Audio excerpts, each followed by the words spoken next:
잠과 같이 기도드리겠습니다.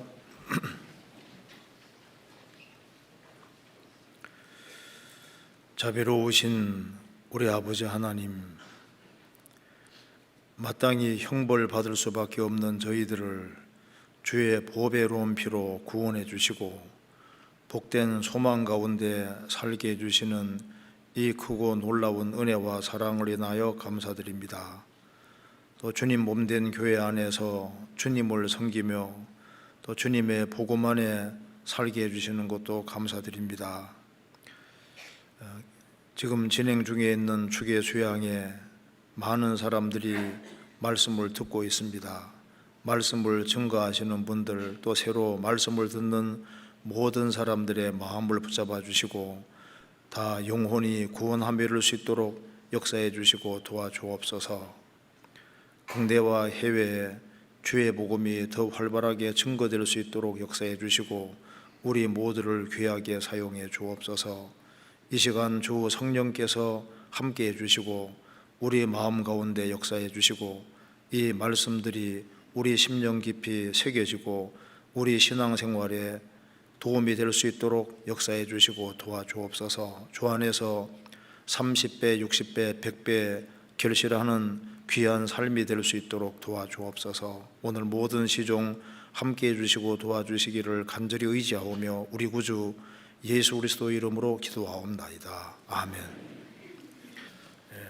성경 이사야 30장을 찾겠습니다. 이사야 30장입니다.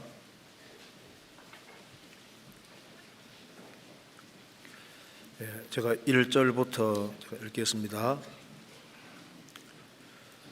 이사야 30장 1절입니다. 여호와께서 가라사대 화 있을진저 패역한 자식들이여, 그들이 계교를 베푸나 나로 말미암지 아니하며 맹약을 맺으나 나의 신으로 말미암지 아니하였으므로다. 그들이 바로의 세력 안에서 스스로 강하려 하며 애굽의 그늘에 피하려 하여 애굽으로 내려가서되 나의 입에 묻지 아니하였으니 죄에 죄를 더하도다. 그러므로 바로의 세력이 너희의 수치가 되며 애굽의 그늘에 피함이 너희 수욕이 될 것이라. 그 방백들이 소안에 있고 그 사신들이 하네스에 이르렀으나 그들이 다 자기를 유익하게 못하는 민족을 인하여 수치를 당하리니 그 민족이 돕지도 못하며 유익하게도 못하고 수치가 되게 하며 수욕이 되게 할 뿐임이니라. 6절 남방 짐승에 관한 경고라. 사신들이 그 제물을 어린 나귀 등에 싣고 그 보물을 약대 제물 안장에 얹고 암사자와 수사자와 독사와 및 날아다니는 불뱀이 나오는 위험하고 곤고한 땅을 지나 자기에게 무익한 민족에게로 갔으나 애굽의 도움이 헛되고 무익하니라. 그러므로 내가 애굽을 가만히 앉은 라합이라 일컬었느니라. 이제 가서 백성 앞에서 서판에 기록하며 책에 써서 후세에 영영이 있게 하라. 대저 이는 패역한 백성이요 거짓말하는 자식이요 여호와의 법을 듣기 싫어하는 자식이니라. 그들이 선지자에게 이르기를 선견하지 말라. 선견자에 이르기를 우리에게 정직한 것을 보이지 말라. 부드러운 말을 하라. 거짓된 것을 보이라. 너희는 정도를 버리며 첩경에서 돌이키라. 이스라엘의 거룩하신 자로 우리 앞에서 떠나시게 하라 하는도다. 15절은 같이 읽겠습니다. 주 여호와 이스라엘의 거룩하신 자가 말씀하시되 너희가 돌이켜 안전히 처하여야 구원을 얻을 것이요 잠잠하고 신뢰하여야 힘을 얻을 것이오늘 너희가 원치 아니하고. 18절도 같이 읽겠습니다. 그러나 여호와께서 기다리시나니 이는 너희에게 은혜를 베풀려 하시며 일어나시리니 이는 너희를 긍휼히 여기려 하심이라. 대저 여호와는 공의의 하나님이심이라. 무릇 그를 기다리는 자는 복이 있도다. 네, 거기까지입니다. 지금 주계 수양회가 진행 중에 있습니다. 이번에도 사람들이 많이 와서 하기 수양회 하는 줄 알았습니다. 아마 지금 봉사자까지 합하면 7,000명이 훨씬 넘는 것 같은데, 많은 사람들이 같이 말씀을 듣고 또 새로운 사람들도 굉장히 많습니다. 지금 그래서 지금 한참 복음이 전해지고 있는 중이기 때문에 마음속으로 같이 기도하면서 또 기도하는 마음으로 같이 말씀을 들었으면 좋겠습니다. 자, 오늘은 이사야 30장에 7절의 말씀에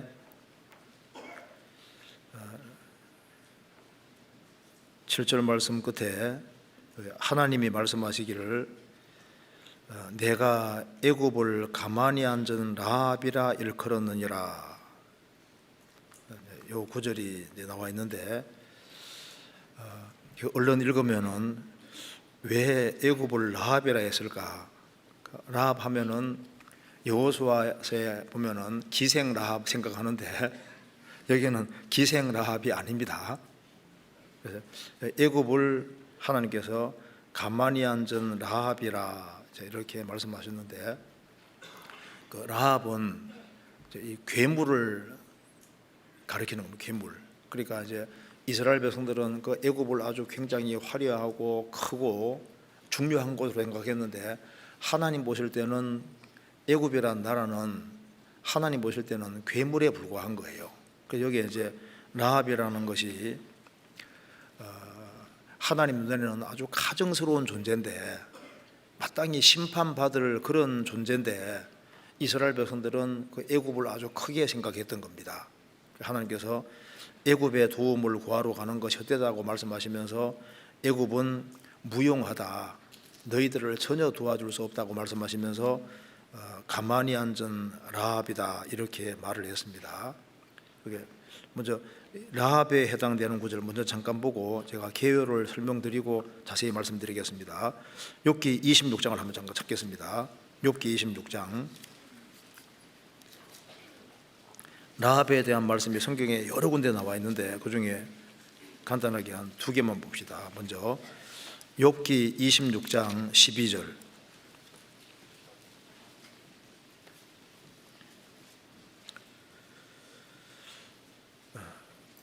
그는 하나님은 권능으로 바다를 흉룡케 하시며 지혜로 라합을 쳐서 파하시며. 하나님은 권능으로 바다를 흉룡케 하시며 지혜로 라합을 쳐서 파하시고, 이 라합이라는 것이 바다 속에 사는 괴물을 가리키는 겁니다. 라합을 쳐서 파하시며, 라합은 하나님 볼 때 아주 마땅히 심판받아야 될 그런 존재를 성경에서 라합이라고 얘기했습니다. 여기 라합은 바다 괴물을 가리키는 겁니다. 이사야 51장도 찾겠습니다. 이사야 51장 9절 9절 여호와의 팔이여 깨소서 깨소서 능력을 베푸소서 옛날 옛시대에 깨신 것 같이 하소서 라합을 점이시고 용을 찌르신 이가 어찌 주가 아니시며. 여기서 라합을 점이시고 용을 찌르신 이가 어찌 주가 아니시겠습니까? 여기 용을 찌른다. 그리고 여기에 라합을 점이신다는 말은 바다 괴물을 가리키는데, 라합을 점이신다는 것은 조각조각 내 죽이는 겁니다. 하나님께서 라합을 조각조각 내서 죽이시고 부수시고 용을 찌르신이라고 말씀하셨는데, 이 라합이 성경에 애굽으로 많이 쓰이고 있습니다. 왜 이스라엘 민족을 애굽이 아주 강력하게 통치하면서 이스라엘 민족을 괴롭혔잖아요. 그래서 이스라엘을 괴롭힌 그 애굽을 가리켜서 라합이다. 무시무시한 괴물처럼 보이지만은 마땅히 심판받을 존재를 말하는 겁니다. 그래서 성경에서 애굽을 라합이라 표현한 것이 여러 군데 나와 있습니다. 좀 시간 나면 찾겠습니다. 그래서 여기에 제가 오늘 이사야 30장에서 좀 말씀드리려고 하는 것은 이스라엘 백성들이 굉장한 어떤 어려움이 있을 때 하나님이 살아계시니까 하나님께 도움을 구해야 되는데 하나님은 너무 작게 보이는 거예요. 그래서 애굽은 실제적으로 도움 줄 수 있는 존재로 보이기 때문에 그 애굽에 기대는 것을 주님 책망하시면서 끝까지 애굽에 기대면 이스라엘이 망할 것을 말씀하신 겁니다. 그러면서 어떻게 하면은 하나님의 도움을 입을 수 있는지를 이게 말씀하고 있기 때문에 위기 상황에 우리가 어떻게 처신해야 되느냐, 이것을 이사야 30장에서 배울 수가 있는 겁니다. 그래서 이걸 한번 같이 좀 생각을 해보겠습니다. 이사야 30장은 어느 시대에도 항상 보편적으로 도움이 되는 원리가 똑같이 되어 있으니까 지금 우리 시대를 살고 있는 크리스찬에게도 아주 꼭 일치하는 맞는 내용이라고 할 수가 있는 겁니다. 자, 이사야 30장 개요를 먼저 잠깐 보겠습니다. 30장 1절입니다. 여호와께서 가라사대 화 있을진저 패역한 자식들이여, 이스라엘을 향해 하시는 말씀입니다. 그들이 계교를 베꾸나 나로 말미암지 아니하며 맹약을 맺으나 나의 신으로 말미암지 아니하였음이로다. 하나님의 선민 이스라엘은 마땅히 하나님 중심의 삶을 살아야 되고 모든 것을 하나님과 의논해서 하나님 중심으로 모든 것이 되어져야 하는데 그렇게 하지 않았다는 걸 말씀하신 겁니다. 이스라엘은 살아계신 하나님께 묻지 아니하고, 그리고 그들은 죄에 죄를 더했다고 말씀하셨는데 그 중간에 그들이 바로의 세력 안에서 스스로 강하려 하며 애굽의 그늘에 피하려 하여 애굽으로 내려가서되 나의 입에 묻지 아니하였으니 죄에 죄를 더하도다. 하나님이 살아계신데 하나님께 묻지 않는 것도 죄인데 이제 하나님의 도움이 아니라 그 애굽의 도움을 구하기 위해서 애굽으로 실제로 내려갔으니 묻지 않는 것도 죄고 애굽의 그늘에 피하려고 내려간 그것도 죄라고 말씀하신 겁니다. 죄에 죄를 더했다. 하나님이 피난 전대 이스라엘 백성들은 파라오 왕 애굽의 그늘 아래에 피하려고 했던 겁니다. 그래서 그들이 애굽의 도움을 얻기 위해서 얼마나 그 절실하게 행동하는지를 보겠습니다. 6절에 남방 짐승에 관한 경고라. 사신들, 이스라엘의 사신들이 그 제물을 어린 나귀 등에 싣고 그 보물을 약대 제물 안장에 얹고, 그러니까 애굽에 도움 받기 위해서 돈이란 돈을 싹싹 끌어 모아서 돈을 제물을 잔뜩 가지고 이집트에 내려가서 주는 거예요. 왜? 도와달라고. 그 제물을 거기에다가 사용을 하는 겁니다. 그리고 암사슴과 수사자와 독사와 및 날아다니는 불뱀이 나오는 위험하고 곤고한 땅을 지나, 그러니까 애국까지 가는데, 이스라엘에서 애국까지 가는데 거기에는 굉장히 위험한 곳이었다는 겁니다. 거기에 여기 말하기를 암사자가 나오고 수사자가 나오고 독사가 있고 날아다니는 불뱀이 나오는 위험하고 곤고한 땅이니까 죽을지도 모르는 거예요. 그러니까 목숨을 각오하고 도움을 구하러 갔다는 겁니다. 그런 정신으로 하나님께 도움을 구하면 얼마나 좋았겠습니까? 그런데 실제로 갔는데 도움이 되냐? 6절 끝에 7절에 보시겠습니다. 갔으나 애굽의 도움이 헛되고 무익하니라. 그러므로 내가 애굽을 가만히 앉은 라합이라 일컬었느니라. 이집트가 아주 굉장한 세력이고 도와줄 것처럼 보이지만 가만히 앉은 라합이다 그 말은 안정병이야 불구하고 전혀 도움이 안 되는 것을 말씀하시는 겁니다. 너희들 도움 구하가봤자 아무것도 얻지 못할 것이다. 그게 불보듯이 뻔한데 왜 글로 가냐고 말씀하시는 겁니다. 그래서 하나님의 선지자가 그렇게 하지 말으라고 계속 경고함에도 불구하고 이스라엘 백성들은 그런 소리가 듣기 싫은 거예요. 애굽으로 가면 안 된다, 그러면 망한다, 그런 얘기 들으면 좋아, 그러면 빨리 돌이켜야 되는데 돌이키지 않는다는 말씀이 그 뒤에 나오는 겁니다. 그래서 이스라엘이 아주 심하게 심판을 받는 거예요. 그래서 하나님께서 이스라엘이 살 수 있는 길을 알려주신 겁니다. 이렇게 하면 너희들이 살 수 있는데 왜 그렇게 안 하냐고 말씀하신 겁니다. 15절에 주 여호와 이스라엘의 거룩하신 자가 말씀하시되 너희가 돌이켜 안전히 처하여야 구원 얻을 것이요 잠잠하고 신뢰하여야 힘을 얻을 것이오늘. 이스라엘이 힘을 얻는 방법을 말씀해 주셨습니다. 너희가 돌이키는 건 회개하는 겁니다. 애굽으로 가지 말고 방향이 바르게 돼 있어야 되는 겁니다. 하나님 쪽으로 향하고 너희가 첫 번째 돌이켜, 그 다음에 안전히 처하여야 구원 얻을 것이요. 안전히 처한다는 것은 마음을 차분히 가라앉히고 조용한 상태에 있는 겁니다. 사람이 마음을 차분히 가라앉히면은 사물을 잘 볼 수 있는 힘이 생기는 거예요. 흥분하면은 아무것도 안 보이거든요. 하나님의 도움 얻기 위해서는 일단 하나님께로 돌이키고 그 다음에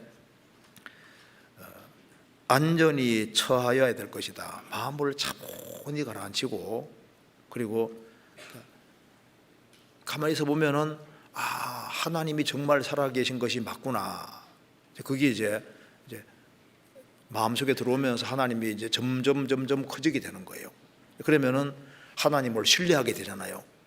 하나님을 신뢰하면 주님께서 그걸 보시고 그리고 하나님이 힘을 내려주시고 하나님의 도움을 얻게 되는 겁니다. 그런데 하나님께서 하나님의 도움을 다 구할 때 빨리 해주는 경우도 있지만 늦게 해주는 경우도 있잖아요. 그래서 하나님이 행하시는 속도와 인간이 나아가는 속도가 다릅니다. 그래서 하나님은 빨리 하는데 인간 볼 때는 늦게 느껴질 수도 있습니다. 그러니까 성경에 말씀하기를 18절을 기다릴 줄 알아야 된다고 말씀하신 겁니다. 18절에 그러나 여호와께서 기다리시나니 이는 너희에게 은혜를 베풀려 하시며 일어나시리니 이는 너희를 긍휼히 하심이라. 대저 여호와는 공의의 하나님이심이라. 무릇 그들을 기다리는 자는 복이도다. 하나님은 축복을 주시기를 정말 원하시기 때문에 하나님을 신뢰하고 정말 기다릴 줄 아는 사람은 보시고 때가 되면 정말 도움을 딱 주시는 거예요. 하나님의 도움을 경험한 사람은 이런 것을 느끼게 되는 겁니다. 26절에 여호와께서 그 백성의 상처를 싸매시며 그들의 맞은 자리를 고치시는 날에는 달빛은 햇빛 같겠고 햇빛은 7배가 되어 7날의 빛과 같으리라. 하나님의 도움을 다 입고 하나님 역사하심을 경험하면은 태양도 내가 그전 보는 태양하고 다를 것이다. 달빛도 햇빛같이 느껴질 것이고 태양도 7배나 밝게 느껴질 것이다. 하나님의 도움을 경험하면은 막 잎이 이렇게 나부끼는 그 모습도 막 박수치는 모습으로 보여지는 거예요. 사물이 다르게 보여진다는 겁니다. 자, 그래서 이사야 30장은 우리 모든 세대에 적용되는 말씀이고 그리고 이제 우리 신약 시대에 살아가는 모든 크리스천에게도 동일한 원리로 우리가 적용되리라고 생각을 합니다. 그러니까 이건 보편적인 말씀으로 이해할 수 있습니다. 그럼 같이 생각을 좀 해보겠습니다. 이사야 30장 1절입니다. 여호와께서 가라사대 화 있을진저, 이제 화 있을진저 이런 말이 나오면은 반대로 하면 복 있는 사람이 되는 겁니다. 화 있을진저, 바꿔 말하면 복이 있을진저, 반대로 하면 복이 있습니다. 패역한 자식들이여, 그들이 계교를 베푸나 나로 말미암지 아니하며, 한번 나와있죠. 나로 말미암지 않았다. 맹약을 맺으나 나의 신으로 말미암아 하지 아니하였음이로다. 첫 번째 죄를 거론했습니다. 하나님의 선민 이스라엘은 마땅히 하나님으로 말미암아, 하나님의 신으로 말미암아 모든 것이 되어져야 된다고 말씀하신 겁니다. 즉 하나님 중심의 삶을 마땅히 살아야 되는 것이었습니다. 그런데 이스라엘 백성들이 처음에는 하나님 중심으로 사는 것처럼 보였는데 시간이 흘러가면서 점점 하나님은 바깥으로 밀리고 자기 중심이 되고, 그래서 하나님은 삶 속에서 점점 작아졌던 겁니다. 눈에 보이는 세력이 점점 커졌던 거예요. 그러니까 이제 믿음이 큰 사람은 뭐가 크게 보이냐면은 하나님이 크게 보이고 하나님 말씀이 크게 보이는 사람이 이제 믿음이 큰 사람인 거예요. 믿음이 약하다는 것은 뭐냐면은 하나님이 자꾸 작아지는 것이 믿음이 약해지는 겁니다. 그리고 하나님 말씀이 흐려지는 것이 약해진다는 증거인 거예요. 이스라엘이 출애굽을 하고 가나안 땅 정복할 때 얼마나 힘이 있었습니까? 사사기 1장 시작에 여호와께 묻자와 가로되, 하나님께 묻고 시작했을 때는 하나님의 도움 받고 힘 있는 삶을 살았습니다. 그런데 시간 점점 지나가면서 여호와께 묻자와 가로되 그것이 없어지면서 사사기 제일 마지막 장에는 자기 소견에 옳은 대로 행하였더라. 하나님으로 시작해서 자기의 소견에 옳은 대로 행하였더라. 그러니까 자기 중심으로 바뀌어진 겁니다. 그래서 이 문제가 뭐냐면은 신앙생활은 복잡하지 않습니다.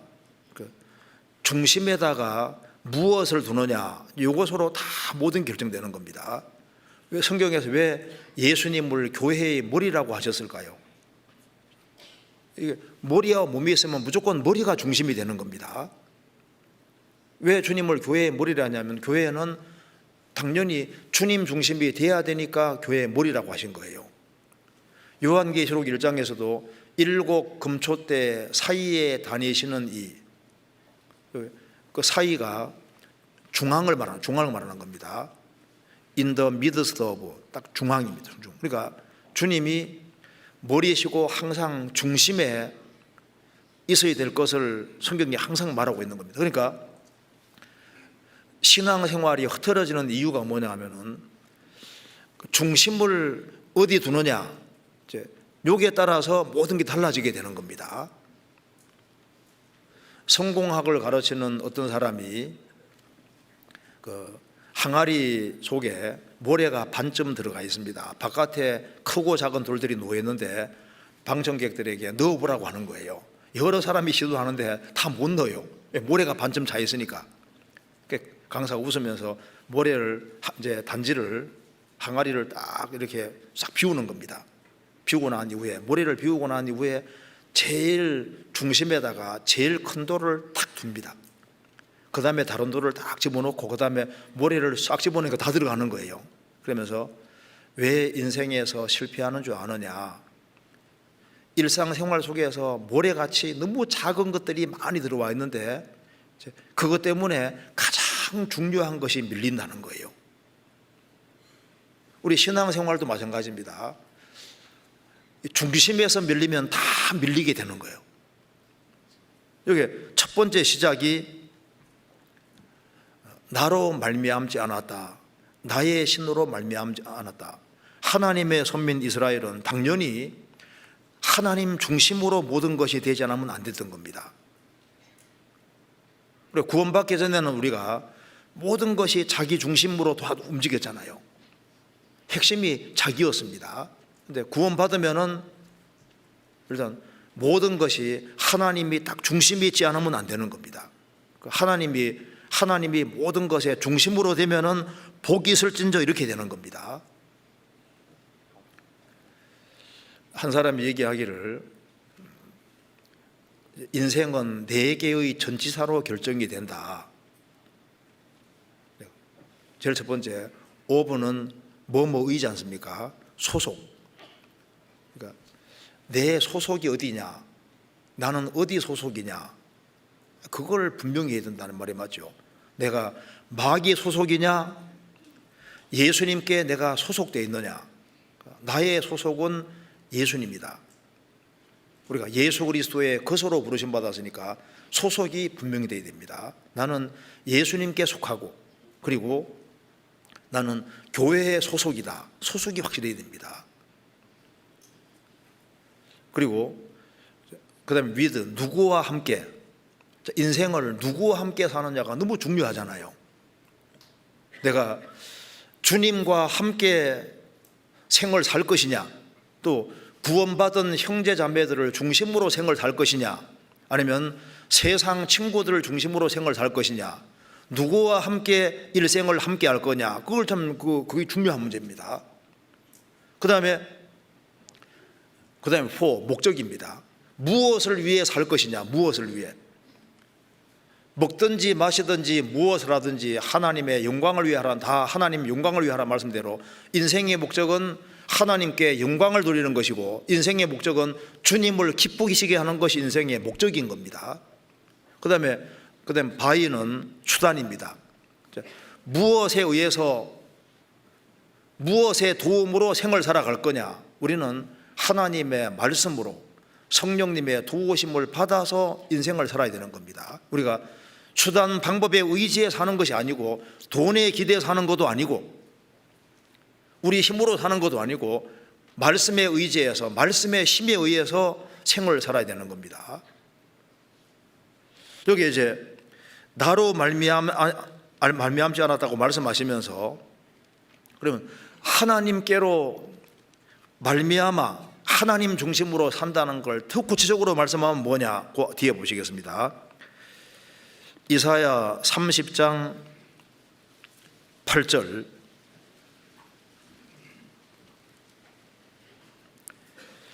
이제 가서 백성 앞에서 서판에 기록하며 책에 써서 영영이 있게 하라.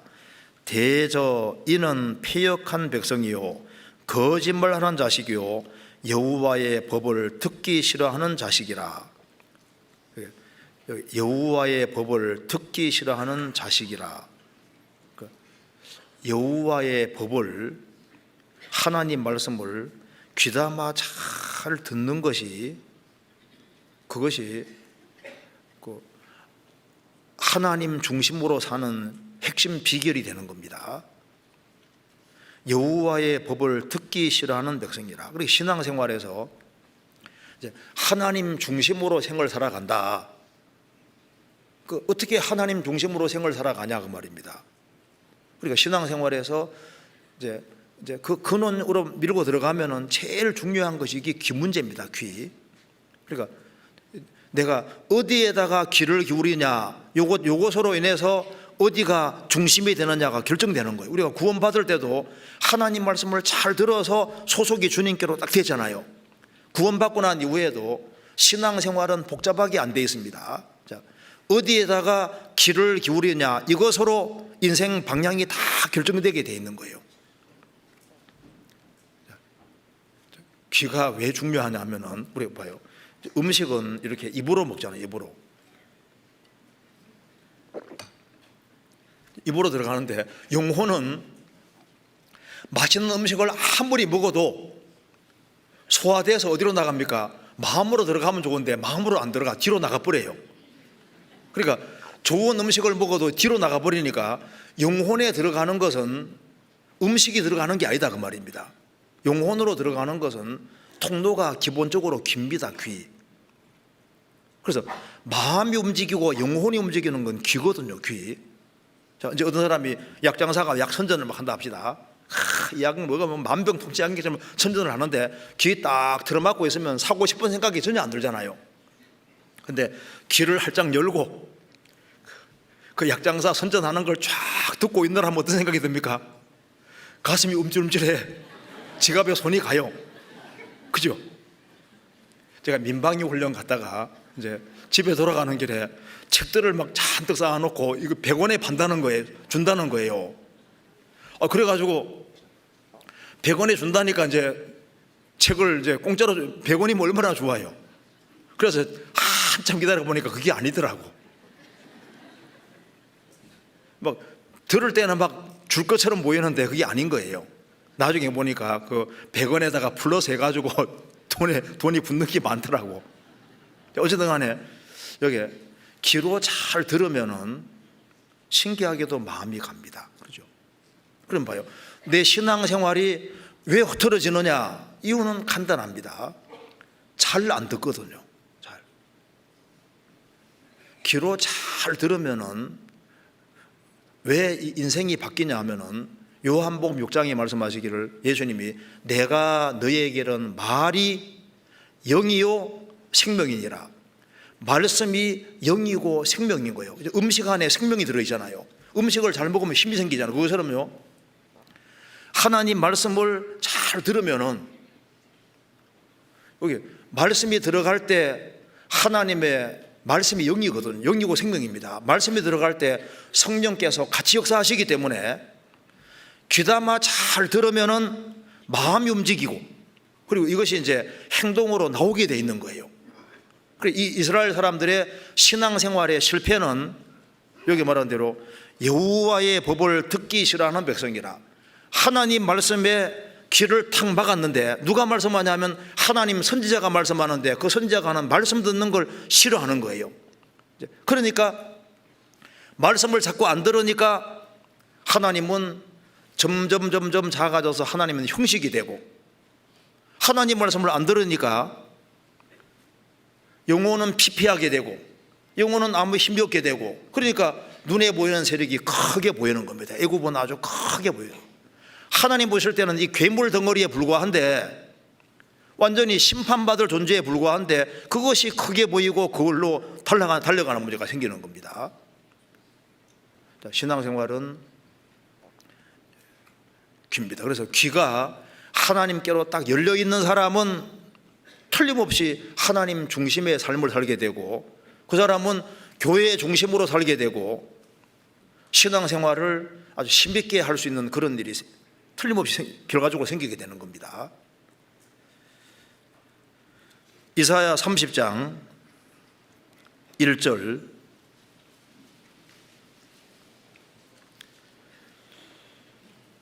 여호와께서 가라사대 화히 있을진저 패역한 자식들이여 그들이 계교를 베푸나 나로 말미암지 아니하며 맹약을 맺으나 나의 신으로 말미암아 하지 아니하였음이로다. 그들이 바로 파라오의 세력 안에서 스스로 강하게 하며 애굽의 그늘에 피하려 하여 애굽으로 내려가서되 나의 입에 묻지 아니하였으니 죄에 죄를 더하도다. 죄를 하나 범하게 되면은 그 다음 죄가 보통 따라오게 돼 있습니다. 하나님이 작아지니까 하나님께 안 물어요. 그 다음에 이제 자기 수단 방법대로 한다 그 말입니다. 그래서 이스라엘 백성들이 점점 하나님이 작아지고 하나님께 묻지 않으니까 이제 하나님과는 점점 멀어져서 이제 세상적이 되고 세상 사람과 똑같은 삶의 패턴을 취하게 된 겁니다. 그래서 여기에 2절 끝에 보면은 2절 중간 끝에 그들이 바로의 세력 안에 스스로 광하려 하며 애굽의 그늘에 피하려 하여 애굽의 그늘이란 말이 나와 있죠. 애굽의 그늘.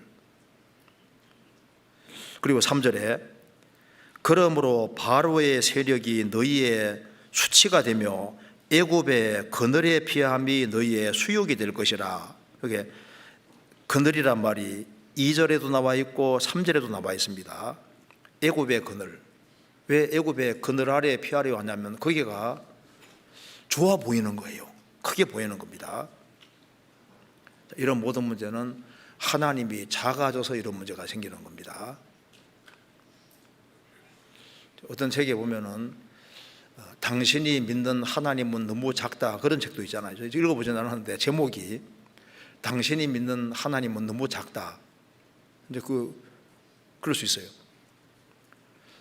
애굽은 크고 하나님은 작고 형식으로 보였던 겁니다. 하나님의 성경에 이사야에서도 하나님의 그늘, 하나님의 손 그늘이란 말이 나옵니다. 그러니까 하나님의 그늘 아래 피하면은 가장 행복한 삶이 될 텐데, 왜? 하나님보다 크신 분이 없잖아요. 근데 이스라엘은 애굽이 크게 보입니다. 애굽이. 여기 애굽의 그늘에, 그늘이란 말을 많이 쓰는데, 뭐 남편의 그늘 아래, 장인 장모 그늘 안에, 친구의 그늘 아래, 그늘 아래란 말이 많이 쓰지 않습니까? 시댁 친정 그늘 아래 이런 말을 많이 쓰는데, 우리가 구원 받기 전에는 사망의 그늘 아래 있었습니다.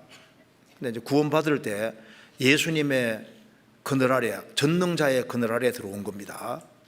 한번 성경을 찾아보시겠습니다. 시편 107편, 시편 107편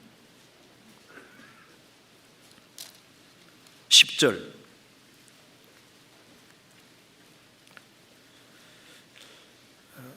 882페이지입니다. 사람이 흑암과 사망의 그늘이 앉으며 곤고와 쇠사슬에 매임은 하나님의 말씀을 거역하며 지존자의 뜻을 멸시함이라. 그러므로 수고로 저희 마음을 낮추셨으니 저희가 엎드러져도 돕는 자가 없어도다. 이에 저희가 그 근심 중에 여호와께 부르짖음에 그 고통에서 구원하시되 흑암과 사망의 그늘에서 인도하여 내시고 그 울건줄을 끊으셨도다.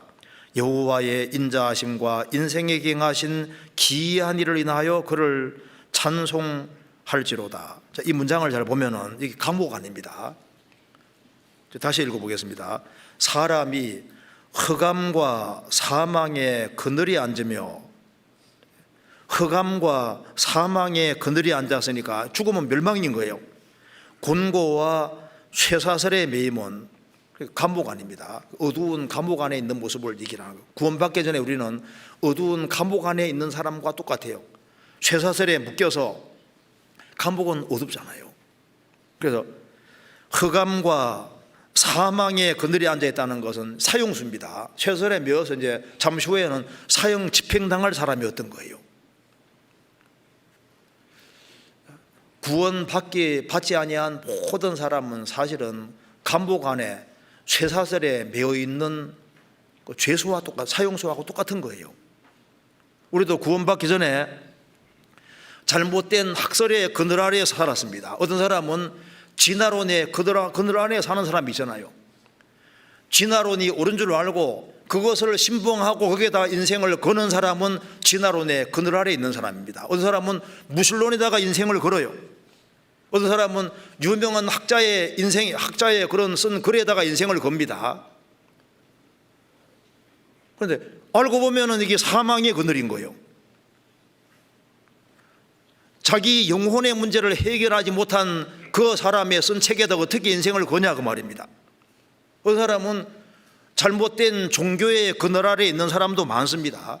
지금 지구상에 막 신두교도 이슬람교도 세상에 종교가 너무 많잖아요. 그런데 그 종교의 그늘 아래 거하는데 알고 보면은 거기에서 인생 문제를 풀지 못하는 겁니다. 또 어떤 데는 기독교라는 간판을 걸고 있는데 성령이 전혀 역사하지 않는 그런 데도 있어요. 예수님 말씀하시기를 자녀가 떡을 달라고 하는데 돌을 줄 자가 있겠느냐, 알을 달라고 하는데 정갈 줄 자가 있느냐, 생선 달라고 하는데 뱀을 줄 자가 있느냐. 그런 자가 있는 겁니다. 마귀는 떡을 달라고 하는데 돌을 주잖아요. 돌을. 떡은 생명인데 돌은 생명이 없잖아요. 율법은 돌에 새겼습니다. 열심히 하라, 착하게 살아라 그러면 좋은 데 간다. 그럼 착하게 살면 천국 갈 수 있냐고요. 교회 생활을 오래오래 하는데 먹는 것은 돌만 먹는 데도 있습니다. 돌 잘못하면 돌에 맞아 죽어요. 율법을 확실하게 깨닫고 난 다음에는 주님의 복음을 깨닫고 구원을 받아야 되는 겁니다. 어떤 사람은 잘못된 문화의 그늘 아래 있는 사람도 있습니다. 어떤 사람은 평생 그냥 노래만 하다가 지옥 가는 사람도 있어요. 그게 인생 문제 풀어주는 것이 아니잖아요. 어떤 사람은 그 깡패의 그늘 아래 있는 사람도 있고, 어떤 사람 보면 좀 뭐 힘 있는 것처럼 보이지만은 그 사람 밑에서 그늘 아래에서 사는데 육신적으로 조금 도움받을지 몰라도 죽음 건너가면 멸망이잖아요. 성경이 말씀하기를 사람이 흑암과 사망의 그늘에 앉으며 곤고와 쇠사슬의 매임은 하나님의 말씀을 거역하며 지존자의 뜻을 멸시함이라. 그러므로 수고로 저희 마음을 낮추셨으니 저희가 엎드러져도 돕는 자가 없어도다. 자기의 무능력함을 깨닫고 멸망 앞에 있다는 걸 깨달을 때 하나님의 도움을 구하게 됩니다. 이에 저희가 그 근심 중에 여호와께 부르짖음에 그 고통에서 구원하시되 흑암과 사망의 그늘에서 인도해 내시고 그 얼건줄을 끊으셨도다. 구원받을 때 감옥에서 해방되는 것과 똑같은 거예요. 사형소가 해방되는 것처럼 영원한 형벌에서 해방이 된 겁니다. 여호와의 인자하심과 인생에 행하신 기이한 일을 인하여 그를 찬송할지로다. 16절에 저가 논문을 깨뜨리시며 쇠 빗장을 꺾으셨으므로다. 주님이 감옥을 부수고 거기서 해방시키고 구출시켜 주신 거예요. 구원받지 아니한 모든 사람은 사망의 그늘 아래에 있습니다. 그래서 예수님이 마태복음 4장 16절에도 구원받지 아니한 사람들은 사망의 땅과 그늘에 앉은 백성들, 앉은 자들이라고 했습니다. 누가복음 1장 77절, 78절, 79절에도 구원 안 받은 사람은 어둠과 죽음의 그늘에 앉은 자인데 주님께서 돋는내로 오셔서 빛을 비추셨다고 말씀하신 겁니다. 여기 애굽의 그늘에 피하는 사람은 화가 있다고 했습니다. 이스라엘 백성들은 이제 하나님이 작아지니까 자꾸 애굽에 기대는 거예요. 눈에 보이는 세력에 기대는 겁니다. 이게 우리 모습하고도 연결되어 있습니다. 구원을 받아서도 하나님 말씀을 제대로 배우지 아니하면은 하나님은 형식이 되고 멀리 있는 것처럼 보이고 하나님은 실제로 도와주시는 분인데 하나님의 도움을 구하지 않잖아요. 그래서 어디에 기대냐 하면은 이제 신앙이 약해지고 하나님 말씀을 듣기를 등한히 하면은 물질이 크게 보입니다. 물질 아래 딱 피하는 거예요. 그래서 물질이 많으면 거기서 안전을 딱 느끼는 겁니다. 그리고 살아계신 하나님을 기대지 아니하고 나는 뭐 방백들, 정권 잡은 자들, 세상적으로 잘 나가는 사람 그런 그늘 아래에 있으니까 자기는 안전하다고 착각하는 겁니다. 하나님이 작아지면은 자기 수단 방법대로 합니다. 생을 살아가면서 얼마든지 어려운 일이 많이 생길 수가 있는데 하나님이 살아계신데 하나님의 도움을 구하면 좋은데 그렇게 하지를 않는 거예요. 아브라함도 하나님 말씀을 따라서 가나안 땅에 들어갔습니다. 들어가자마자 뭐가 왔습니까? 가나안 땅에 큰 기근이 왔어요. 그런데 어디로 갔습니까? 기근 피해서 애굽으로 내려갔잖아요. 얼른 생각할 때 원인 결과가 정확합니다. 기근이 있기 때문에 애굽에 내려갔다. 정당해 보이잖아요. 그럼 가나안 땅에 들어가라고 말씀하신 분이 하나님이니까 가나안 땅에 있어야 되는 거예요. 기근이 있으니까 애굽으로 내려갔다. 논리적으로 맞잖아요. 근데 신앙적으로는 안 맞는 거라니까요. 가나안 땅에 기근이 있으니까 하나님 어떻게 할까요? 물었다면 하나님께서 야 애굽에 내려가라 했을까요? 자, 애굽에 내려가서 어떤 일이 벌어졌습니까? 아브라함은 자기 아내를 누이라고 속였고 그리고 까딱 잘못하면 아내를 잃어보냈습니다. 그리고 애굽에 나오면서 하가를 달고 나옵니다. 자, 기근 때문에 내려가서 돈은 많이 벌어서 나왔습니다. 엄청나게 많은 재물을 이끌고 나왔는데 하가를 달고 나옵니다. 그래서 나중에 아브라함에게 아들이 빨리 안 태어나니까 아내의 공고 듣고 하가를 첩으로 받아들이잖아요. 그래서 이스마엘을 낳았습니다. 이스마엘을 낳아서 이스마엘 자손이 아랍 사람이 되는 거니까 애굽에 내려가서 번 것은 돈은 조금 벌었는데 그 결과 이스마엘이 태어나게 되고 아랍 사람이 쫙 태어나서 이스라엘 역사 속에서 아랍과 이스라엘 간에 이게 분쟁이 생기는 시발점이 뭡니까? 애굽에 내려간 것 때문에 그런 거예요. 그러니까 돈은 벌었는데 그 결과 엄청나게 큰 손실이 주어졌는데 그건 안 보이잖아요. 수단 방법대로 하면은 당장은 좋은 것처럼 보였는데 그 결과 엄청난 신앙적인 손실이 주어지는데 그게 안 보일 수 있는 겁니다. 그래서 여기에 이 말씀이, 이 내용이 우리하고도 관계가 있습니다. 룻기 1장에도 나오미가 기근이다 보니까 베들레헴에 기근 오니까 모압으로 갔잖아요. 그게 육신입니다. 글로 가면 안 되는 거예요. 하나님께 물었다면 하나님 내가 모압 땅으로 갈까요? 하면 뭐라 했을까요? 모압 땅은 저주받은 곳인데 하나님이 가라 해서 간 것이 아닙니다. 그러니까 이 애굽으로 내려가는 것, 애굽에 그늘에 거하는 것처럼 이런 성향이 구원받아도 있는 거예요. 그래서 하나님께 묻지 아니하고 수단 방법대로 하면은 잘 되는 것처럼 보이지만은 결국은 손해라는 것을 성경은 항상 말해주고 있는 겁니다. 위기 상황에서 어떻게 처신해야 되느냐, 그걸 우리가 잘 알 수 있는 것이 예레미야 40장에서 44장 보면 자세히 나와 있는데요. 바벨론 제국의 왕이 쳐들어와서 이스라엘을 아주 박살냈습니다. 그래서 이스라엘 사람들을 포로로 잡아갔잖아요.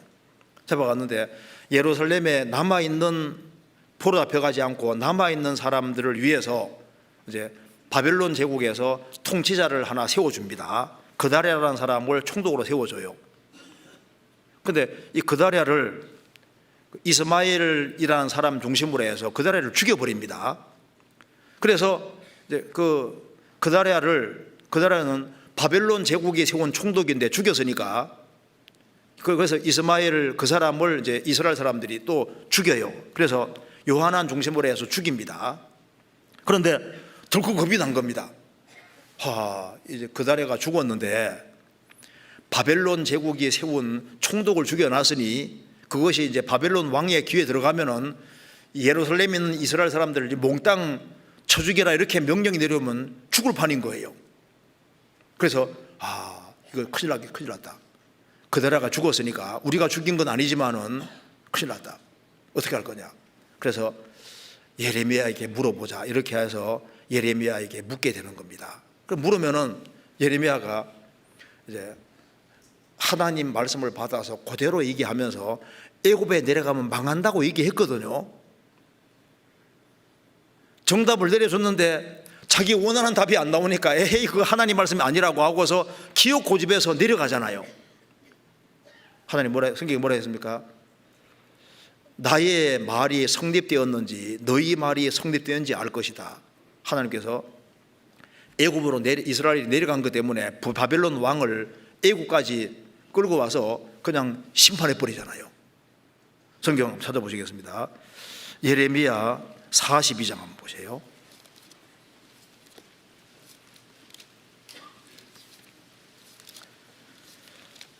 예레미야 42장 1절.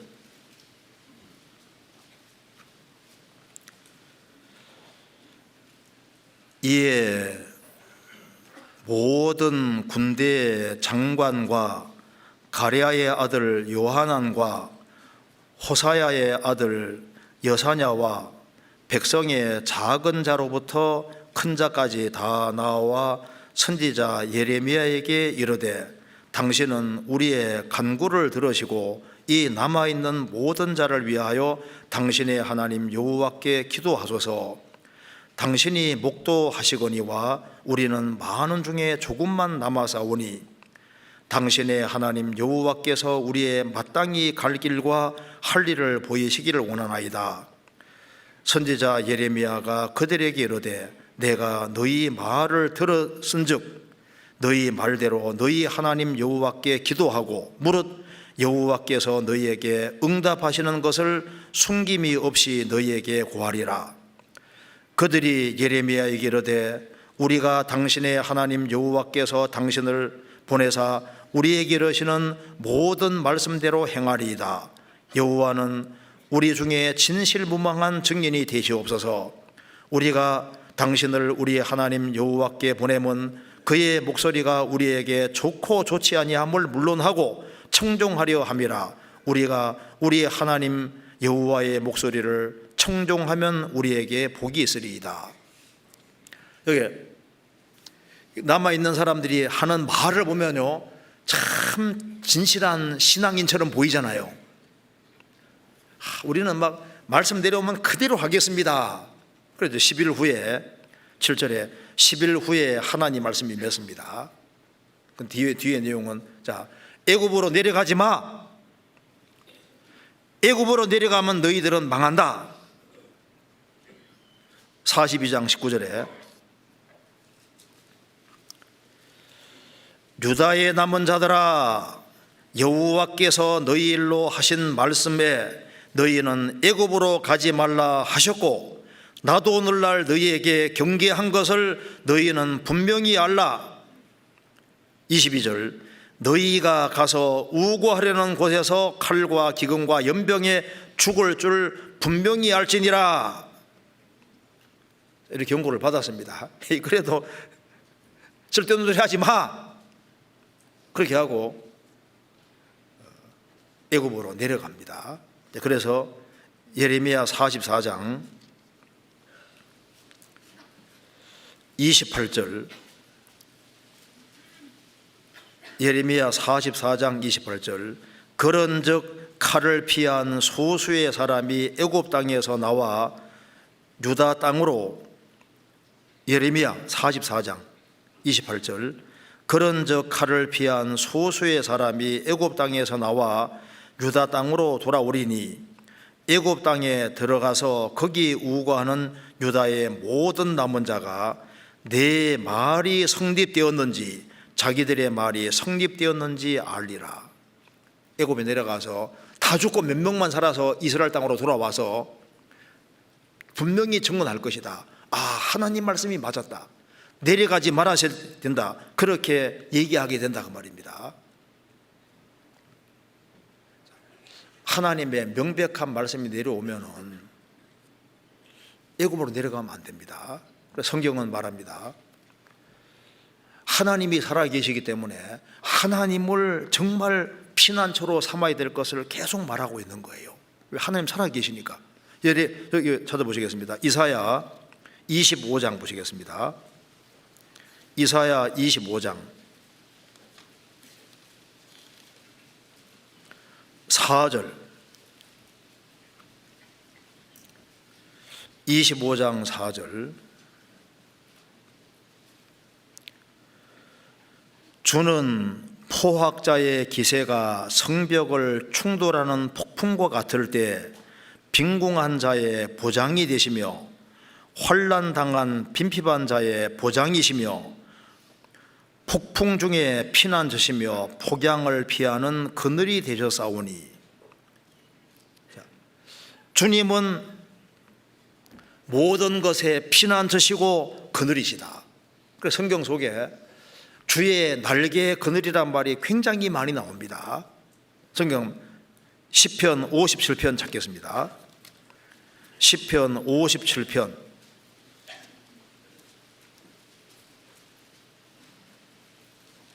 1절입니다. 57편 1절 하나님이여 나를 긍휼히 여기소서, 여기시고 나를 긍휼히 여기소서. 내 영혼이 주께로 피하되 주의 날개 그늘 아래서 이 재앙이 지나기까지 피하리이다. 내가 지극히 돋보신 하나님께 부르짖으며 곧 나를 위하여 모든 것을 이루시는 하나님께로다. 저가 하늘에서 보내사 나를 삼키려는 자의 비방에서 나를 구원하실지라. 하나님이 그 인자와 진리를 보내시리로다. 내 혼이 사자 중에 처하며 내가 불살아난 자 중에 누웠으니 곧 인생 중에라. 저희는 창과 살이요 저희 혀는 날카로운 칼이로다. 다윗은 위기 상황이 있습니다. 내 영혼이 사자 중에 처하며 불사라전 중에 누웠으니 인생 중이라. 다윗을 뺑돌려사고 죽이려고 하는 상황입니다. 이런 위기 상황에 다윗은 내 영혼이 죽게로 피하되 주의 날개 그늘 아래서 이 재앙이 지나기까지 피하리이다. 주님 날개 그늘 아래 피하는 사람은 하나님이 아시잖아요. 그래서 하나님이 저가 3절에 하늘에서 보내사 나를 구원하실 것이다. 저가 하늘에서 보내시고, 그리고 하나님이 그 인자와 진리를 보내시리로다.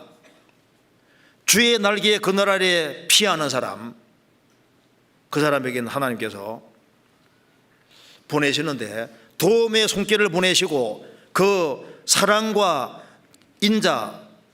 인자와 진리를 하나님께서 보내실 것이다. 제일 좋은 것이 주의 날개 그늘 아래입니다. 그래서 하나님께 묻고 어떤 경우에도 하나님 품에 딱 기대고 살아가는 이것을 우리가 반드시 배워야 되는 겁니다. 왜? 하나님 살아계시고 기대는 사람은 주님께서 아시기 때문입니다. 여기 시편 36편입니다. 36편 7절 한번 같이 읽겠습니다. 하나님이여 주의 인자하심이 어찌 그리 보배로우신지요 인생이 주의 날개 그늘 아래 피하나이다. 하나님이여 주의 인자 주의 사랑이 어찌 그리 보배로우신지요 인생이 주의 날개 그늘 아래 피하나이다. 우리가 구원받을 때도 주의 날개 그늘 아래 피했고 구원받고 난 이후에도 주님 날개 아래 그늘 아래 피하는 것이 맞습니다. 왜? 주님이 실제로 도와주시기 때문입니다. 시편 63편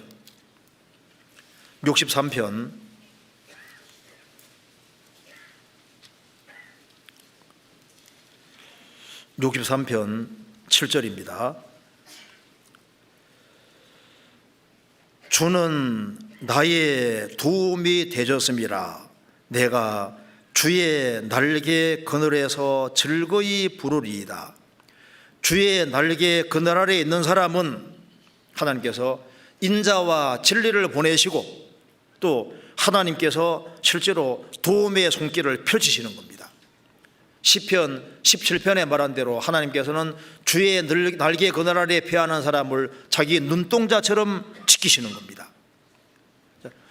우리가 잘 아는 대로 모압 여자 룻은 저주받은 땅에 살고 있었습니다. 그런데 그녀가 하나님의 도움 받기 위해서 예루살렘 베들레헴에 왔을 때 주의 날개 그늘 아래 피하러 온 너에게 하나님께서 복 주시기 원하노라 그런 말씀이잖아요. 성경 찾아볼까요? 여기 룻기 2장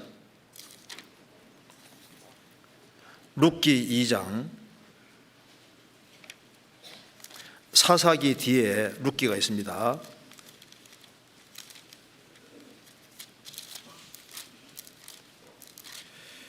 2장 12절 보아스가 한 얘기입니다. 보아스는 예수님의 그림자입니다. 404페이지 여호와께서 내 행한 일을 보응하시기를 원하며 이스라엘의 하나님 여호와께서 그 날개 아래 보호를 받으러 온 내게 온전한 상 주시기를 원하노라.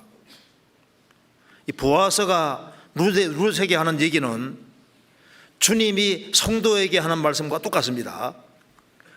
여호와께서 내게 행한 일을 보응하시기를 원하며 이스라엘의 하나님 여호와께서 그 날개 아래 보호를 받으러 온 내게 온전한 상 주시기를 원하노라. 그래서 룻은 생애 속에서 정말 넘치는 하나님의 축복을 받았습니다.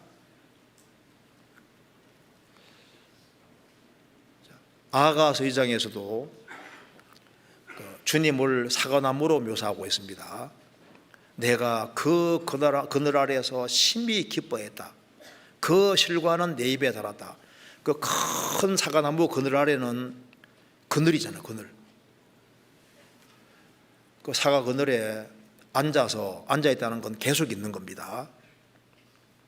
크게 기뻐하였고, 자, 주님 날개 그늘 아래는 안식과 쉼이 있습니다. 그 실과는 내 입에 달았구나. 그 사과나무 과일 따먹는 것처럼요, 주님께서는 우리에게 영혼에 필요한 것을 힘을 주시는 겁니다. 그래서 우리가 주의 날개 그늘 아래 오래 거하면 거할수록 우리에게는 큰 힘이 생기게 되어 있습니다. 그래서 성경에서는 이사야 40장에서는 애굽의 그늘을 얘기하면서 그 그늘 말고 진짜 그늘을 말하고 있습니다. 이사야 42장 보시겠습니다. 40장에서 이사야 30장에서 이제 2장 넘어가면은 이제 다른 종류의 그늘이 나옵니다. 이사야 32장.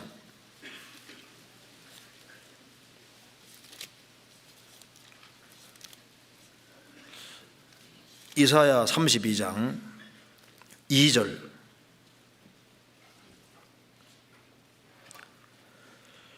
또 그 사람은 폭풍을 피하는 곳, 광풍을 피하는 곳, 폭풍을 가리우는 곳 같을 것이며 마른 땅에 냇물 같을 것이며 곤비한 땅에 큰 바위 그늘 같으리니 보는 자의 눈이 감기지 아니할 것이요 듣는 자의 귀가 기울어질 것이며 조급한 자의 마음이 지식을 깨닫고 어눌한 자의 혀가 민첩하여 말을 분명히 할 것이라.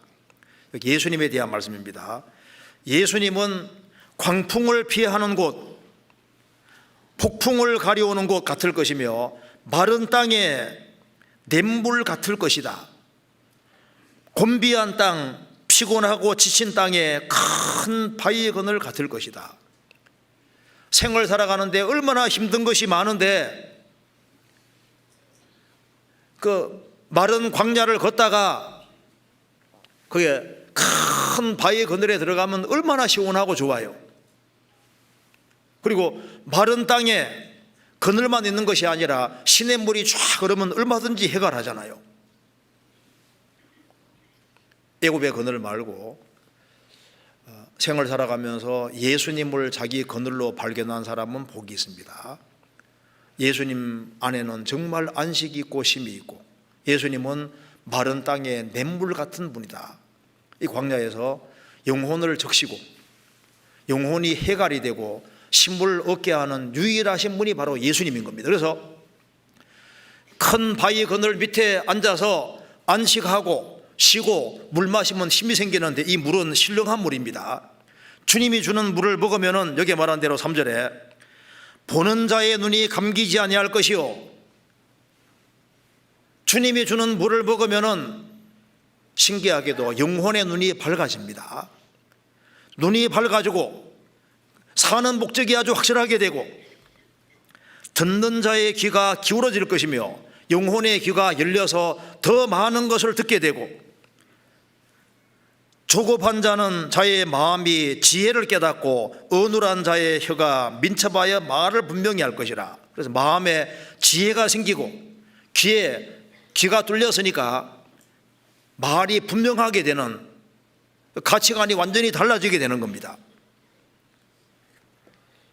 여기 마른 땅의 냇물이 뭐냐면 사실은 그 15절에 말한 대로 성령을 말하는 겁니다. 물 먹으면 해갈되는 것처럼 성령을 받을 때 참된 영혼의 만족이 올 것을 미리 말씀해 주시는 겁니다. 그래서 전능자 그늘 아래에 있는 사람, 이 사람은 정말 복된 사람입니다. 주님의 그늘 아래 이거보다 더 좋은 그늘은 없습니다. 이사야 그 뒤에 49장 보시겠습니다. 49장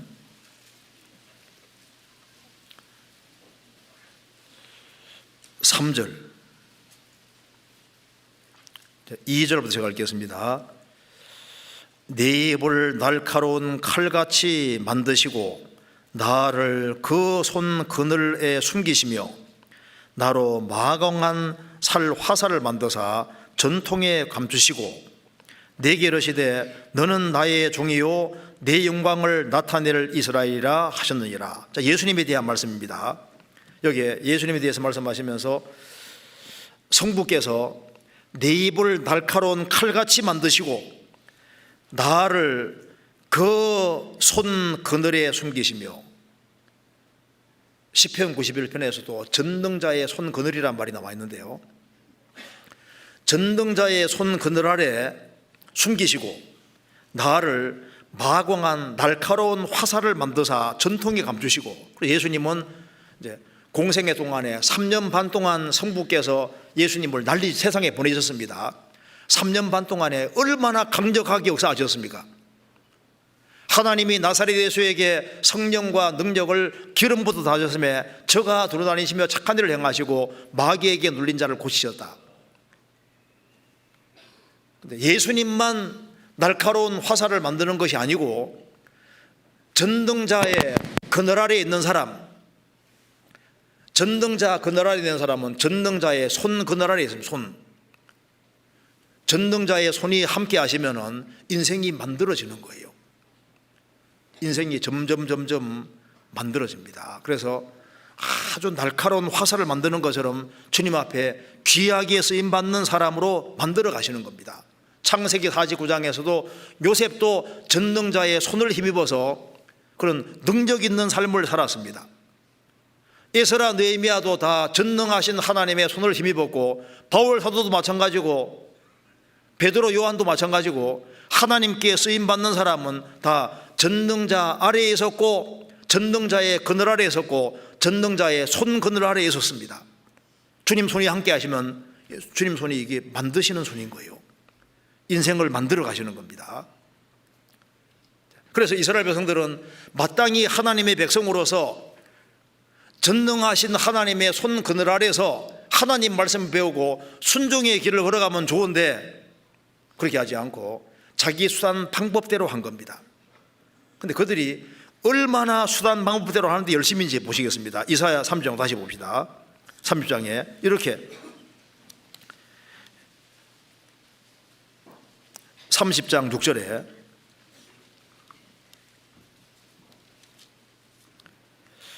남방 짐승에 관한 경고라. 사신들이 그 제물을 어린 나귀 등에 싣고 그 제물을 약대 제물 안장에 얹고 암사자와 수사자와 독사와 및 날아다니는 불뱀이 나오는 위험하고 곤고한 땅을 지나 자기에게 무익한 민족에게로 갔으나 애굽의 도움이 헛되고 무익하니라. 자, 이런 마음과 정신이 그리스도인에게 있으면 얼마나 좋겠습니까? 여기 이제 애굽의 도움을 구하러 가기 위해서 빈손으로 가면요 안 도와줄 것 같잖아요. 그래서 막 사신들이 애굽 파라오 왕의 도움 입으려고 제물을 어린 나귀들을 등에 잔뜩 싣고 막 좋은 보물이란 보물은 다 낙타에 싣고 그리고 많은 제물을 끌고 애굽으로 갔다가 말입니다. 갖다 바치는 거예요. 거기에 갖다가 바칠 것을 주님께 갖다 바치면 얼마나 좋아요. 그렇지 않습니까? 그리고 암사자와 수사자와 독사와 및 날아다니는 불뱀이 나오는 위험하고 곤고한 땅을 지났다. 그 가는데 거리가 얼마나 먼지 몰라요. 그렇게 먼 곳을 가는 거예요. 목숨 걸고 가는 겁니다. 여기 이스라엘에서 애국까지 가는데요, 파라오 왕 있는 데까지 가는데 거리가 상상할 수 없이 멉니다. 근데 먼 곳을 가잖아요. 그런 정신을 그리스도인들이 가지고 있으면 얼마나 좋겠습니까? 그리고 또 성경 다른 구절 한번 보시겠습니다. 이사야 57장, 이사야 57장 9절, 이스라엘이 아수르나 이 바벨론 왕에게 갈 때도 이렇게 했습니다. 9절에 내가 기름을 가지고 몰렉 신에게 나아가되 향품을 더욱 더하였으며 내가 또 사신을 원방에 보내고 음부까지 스스로 낮추었으며 내가 길이 멀어서 피곤할지라도 헛되다 아니하면 내 힘이 소성되었으므로 쇠약하여 가지 아니함이니라. 이스라엘이 우상 숭배하러 갈 때는, 아수르나 바벨론 왕에게 도움 구하러 갈 때도 재물을 많이 가지고 가는데, 여기 말하기를 9절에 내가 또 사신을 원방에 보내고 음부까지 스스로 낮추었으며 지옥까지 낮추었다. 마음을 낮추는데, 낮춰서 땅 아래까지 내려서 저 음부 깊은 데, 지옥 깊은 데까지 그 정도로 마음을 낮추었다. 이스라엘 백성들이 하나님께 마음을 이렇게 낮추었으면은 그들은 하나님께 넘치는 은혜를 받았을 겁니다. 그렇죠? 그들은 겸손했는데 이방 세력을 향해서, 우상을 향해서는 그렇게 마음을 조아리고 낮추었습니다. 그렇게 했음에도 불구하고 결과는 무다, 그 말입니다. 아무것도 없다는 걸 말씀하신 거예요. 결과는 그들은 물질을 우상 그 애굽에게 드리고, 그리고 이제 그 목숨 위험까지도 감수하고 마음을 막 철저히 낮추고 그렇게 해서 도움 받으러 가려고 했는데, 그런데 애굽은 뭐냐? 전혀 도움이 안 됐다는 걸 말하는 겁니다. 이사야 30장 6절 끝에 7절입니다. 갔으나 애굽의 도움이 헛되고 무익하니라. 그러므로 내가 애굽을 가만히 앉은 라합이라 일컬었느니라. 무능력한 애굽이다. 무능력한 애굽이라고 말하지 않고 이걸 가만히 앉은 라합이라. 바다 속에 사는 괴물. 애굽은 괴물은 괴물인데 가만히 앉아 힘 못 쓰는 괴물이다, 그 말입니다. 이스라엘은 애굽을 아름답게 보았는데 주님은 괴물로 보고 있는 겁니다. 마땅히 심판받을 존재, 형벌받을 존재로 보고 있는 거예요. 다니엘서와 요한계시록 보면은 나라들을 뭐라 했습니까? 짐승이라고. 바다에서 짐승이 나오는데 바다에서 나라가 등장하는 걸 짐승으로 표현해요. 짐승으로. 여기 애굽은 여기에 괴물로 표현하고 있습니다. 가만히 앉은 애굽이다. 애굽이 하나님을 멀리하게 만들고 하나님을 등지게 만들고 하나님을 대적하는 세력이기 때문에 성경에서 말하기를 여기 라합이라고, 가만히 앉은 라합이라고 말씀하신 겁니다. 애굽은 아무 도움이 안 됐던 겁니다. 그게 에스겔 20장 찾겠습니다. 20장, 에스겔 20장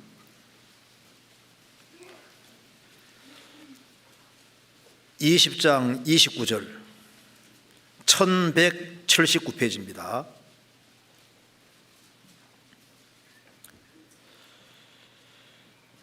제가 읽겠습니다.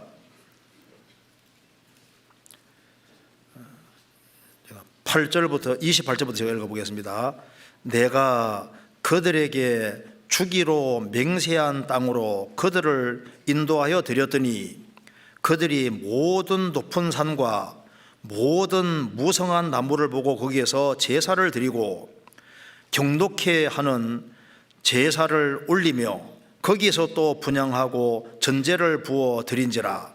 이에 내가 그들에게 이르기를 너희가 다니는 산당이 무엇이냐 하였노라. 그것이 오늘날까지 바마라 일컫느니라.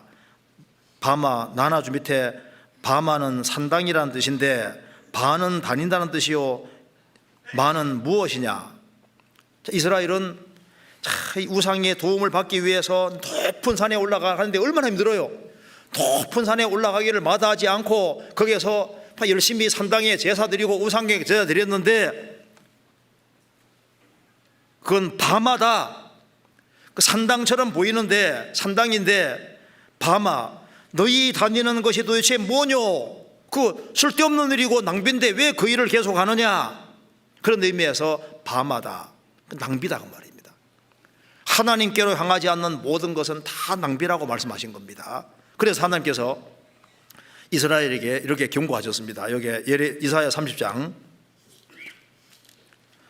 8절입니다. 이제 가서 백성 앞에서 서판에 기록하며 책에 써서 후세에 영영이 있게 하라. 대저 이는 패역한 백성이요 거짓말하는 자식이요 여호와의 법을 듣기 싫어하는 자식이라. 그들이 선지자에게 이르기를 선견하지 말라. 선견자에 이르기를 우리에게 정직한 것을 보이지 말라. 부드러운 말을 하라. 거짓된 것을 보이라. 너희는 정도를 버리며 첩경에서 돌이키라. 이스라엘의 거룩하신 자로 우리 앞에서 떠나시게 하라 하는도다. 하나님이 선지자를 보내고 선견자를 보내는데 듣기 싫은 거예요. 우리에게 부드러운 말, 아첨만 할 말을 하라. 정직한 것을 보이지 마라. 선견하지 마라. 선견이라는 것은 결과를 미리 보여주는 겁니다. 근데 가면 망하는 길인데 그렇게 하지 마라 해도 그런 말 듣기 싫다는 거예요. 너희가 정도 걸어가는 이 정도 우리 싫다는 겁니다. 바른 길 싫다는 거예요. 이제 그래서 하나님께서 이스라엘 백성들을 심판하시는 겁니다. 그래서 14절에 그가 이 나라를 회파하시되 토기장이가 그릇을 회파함같이 아낌없이 파쇄하시리니 그 조각 중에서 아궁이에서 불을 취하거나 물덩이에서 물을 뜰 것도 얻지 못하리라. 하나님께서 이스라엘을 아주 무자비하게 아주 박살낼 걸 말씀하시는 겁니다. 그래서 얼마나 철저하게 이스라엘 민족이 망하는지 그 17절에 보면은 한 사람이 꾸짖은 적 1000사람이 도망하겠고 5이 꾸짖은 적 너희가 다 도망하고 너희 남은 자는 겨우 산 꼭대기에 깃대 같겠고 영위에 기호 같으리라 하셨느니라. 너무 많이 죽어서 얼마 안 남게 된다 그 말입니다. 조금밖에 안 남게 되는 거예요. 그래서 하나님께서 이스라엘이 살 길을 알려주시는 겁니다. 어떻게 해야 되느냐? 자, 이렇게 하는 것이 최선의 삶이라고 말씀해 주신 겁니다. 15절에 이제 한번 이걸 한번 같이 마지막으로 생각을 해봅시다. 15절에 마지막이라 하니까 금방 끝나는 게 아니고 한 15분은 10분이나 15분은 더 해야 돼요. 어떤 마지막에 너무 좋아하시는 것 같은데 그 뒤에 15절 봅시다.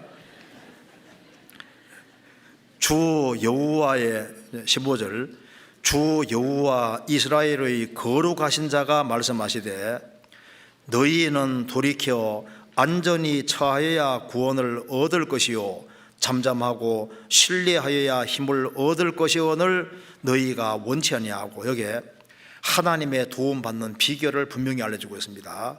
첫째, 너희가 돌이켜. 이사야서는 계속해서 말합니다. 일단 사는 길은 뭐냐? 일단은 무조건 돌이켜야 된다. 돌이키는 것이 회개하는 겁니다. 애굽으로 내려가지 마. 애굽 쪽을 향하지 말고 하나님 쪽을 향하고 하나님께 귀정하라, 돌아오란 말을 성경이 계속하는 거예요. 사는 길은 하나님께로 돌이키는 것이 사는 길이고 하나님 말씀 쪽으로 돌이키는 게 사는 길이 됩니다.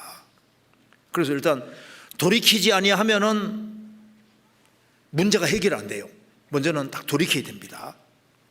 너희가 돌이켜, 이게 첫 번째입니다. 돌이켜. 그 다음에 딱 이제 돌이키고 난 다음에 해야 될 일이 있습니다.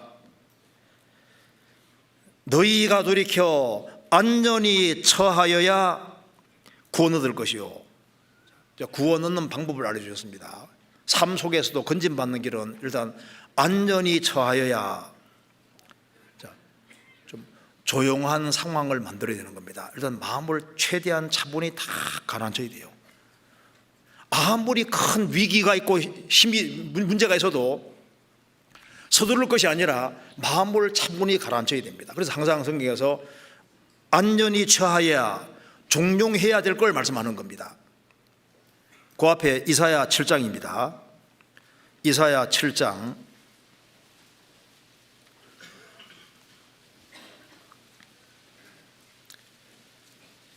1절 우시야의 손자요 요담의 아들 유다왕 아하스 때 아람왕 르신과 르말리아의 아들 이스라엘 왕 베가가 올라와서 예루살렘을 드서나 능히 이기지 못하니라. 혹이 다윗 집에 고하여 가로되 아람이 에브라임과 동맹하였다 하였으므로 왕의 마음과 그 백성의 마음이 살림이 바람에 흔들림같이 흔들렸더라. 북이스라엘과 아람이 동맹했다. 그래서 이스라엘 쳐들어온다는 말을 들으니까 왕의 마음이 살림이 흔들린 것처럼 흔들린 거예요. 큰일 났다는 거예요.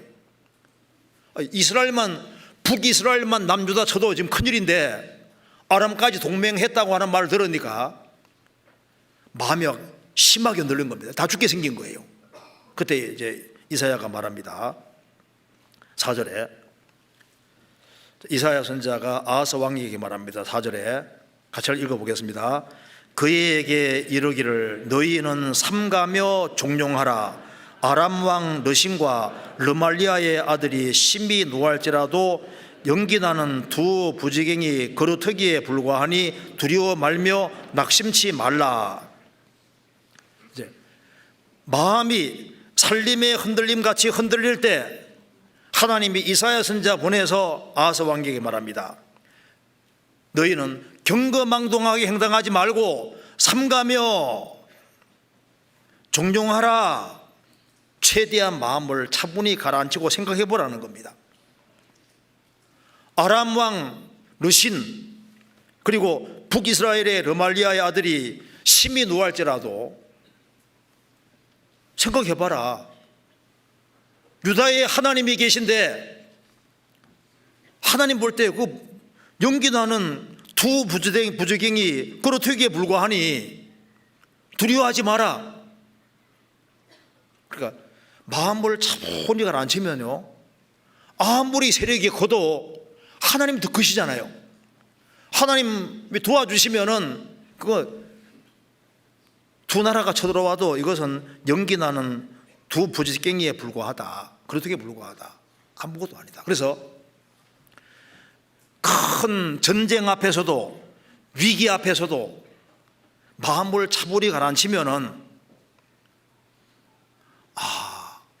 하나님이 살아계시지. 그래서 조용히 생각해 봐야 됩니다. 천지를 창조하신 하나님, 나를 구원하신 하나님, 지금까지 나를 도와주신 하나님이 계신데 현재의 문제, 그게 이제 남편 문제일 수도 있고 직장 문제일 수도 있고 사업 문제일 수도 있고 자식 문제일 수도 있고 문제들이 많이 있는데 마음을 차분히 가라앉히면은 그렇지 아무리 힘든 상황이 생긴다 할지라도 하나님이 도와주시면 간단하지. 이렇게 마음을 차분히 가라앉히면은 이제 점점 조금만 생각을 하면은 하나님이 크신 하나님으로 와닿게 되고 하나님이 살아계시니까 하나님이 도와주시면은 간단하게 해결될 수 있다는 것이 믿어지는. 그러니까 삼가며 종용하라. 마음을 차분히 가라앉히는 게 중요한 거예요. 창세기 25장에 에서와 야곱 나오는데 에서는 익숙한 들사람입니다. 바깥으로 놔두라요. 야곱은 종용한 사람이라고 하잖아요. 에서는 장자였습니다. 처음에는 장자 명분을 크게 생각했을 겁니다. 그런데 바깥에 막 뛰어다니면서 짐승 잡다 보니까 바깥 세계는 점점 커지고 장자 명분 그거 아무것도 아닌 게 되는 거예요. 야곱은 종용한 사람입니다. 아버지 말씀을 듣고 생각을 계속하고 마음을 차분히 가라앉히고 생각을 자꾸 하니까 장자 명분이 얼마나 큰지를 아는 거예요. 결국은 야곱이 차지하잖아요. 너무 분주하게 뛰어다니다 보면은 뭐가 중요한지를 모를 수 있습니다. 뭐 임원, 뭐 그까짓 거 임원 집어 던지는 사람도 있습니다. 임원이 얼마나 중요한데요. 솔직히 말해서 장관이 좋아요, 구역장이 좋아요? 이 마음을 차분히 가라앉히면요, 구역장 아무나 하는 겁니까? 이게 얼마나 중요한 건데. 그러니까 마음을 좀 차분히 가라앉혀야 돼요. 요한계시록 16장에 개구리 같은 새의 더러운 영이란 말이 나와 있는데, 개구리 시끄럽잖아요. 우리 시대 너무 시끄러운 시대입니다. 너무 시끄럽기 때문에 정신 못 차리는 시대가 됐습니다. 마음을 차분히 가라앉히라고 말씀했습니다. 마음을 차분히 가라앉히면은 어디에다가 인생을 투자해야 될지가 보이는 겁니다. 무엇이 더 중요한지가 보이는 거예요. 그렇잖아요. 마음을 차분히 가라앉혀야 됩니다. 그래서 연말에 우리 임원 뽑을 때도, 그때 혹시 임원 부탁 받으면요, 마음을 차분히 가라앉혀가지고 잘 생각해야 됩니다. 그러니까 차분히 가라앉히는 게 굉장히 중요합니다. 마음이 번잡하고 복잡하고 하면요, 그러면은 중요한 게 뭔지를 잃을 수 있는 거예요. 자, 이사야 다시 봅시다. 이사야 30장 15절. 주 여호와 이스라엘의 거룩하신 자가 말씀하시되, 너희는 돌이켜, 첫째 돌이켜, 그다음에 안전히 처하여야 구원 얻을 것이요, 잠잠하고 신뢰하여야 힘을 얻을 것이거늘. 그래서 마음을 차분히 가라앉히면은, 종용하면은 이제 내가 하나님께 딱 기대해야 되겠다는 마음이 들고 하나님께 딱 기대하는 겁니다. 그러면 주님께서 기대는 사람은 보시잖아요. 하나님께 딱 기대면 주님께서 보십니다. 보시고 여기에 힘을 얻을 것이 오늘, 주님께서 딱 보시고 하나님께 기대는 사람은 정확히 그 사람에게 힘을 주십니다. 요한계시록 5장에 예수님을 어린 양으로 소개하시면서, 어린 양 예수님 일찍 죽임 당한 것 같아라. 7뿔과 7눈이 있으니 7눈은 보내심 받은 7영이라 하더라. 7뿔은 힘입니다. 7뿔이니까 예수님의 전능하심 가르치고, 7눈은 보는 거니까 전지 모든 걸 다 보시는 눈 가르칩니다. 그런데 7눈은 7영이라고 했잖아요. 왜 눈이 영이냐 하면은 주님 눈이 딱 주목하는 곳에는 성령 역사하시는 거예요. 그래서 하나님께 딱 기대는 사람은 주님께서 딱 보시는 거예요. 보시면 그 사람에게 성령 역사를 나타내 주시는 겁니다. 한나가 하나님께 막 계속 도움을 구했습니다.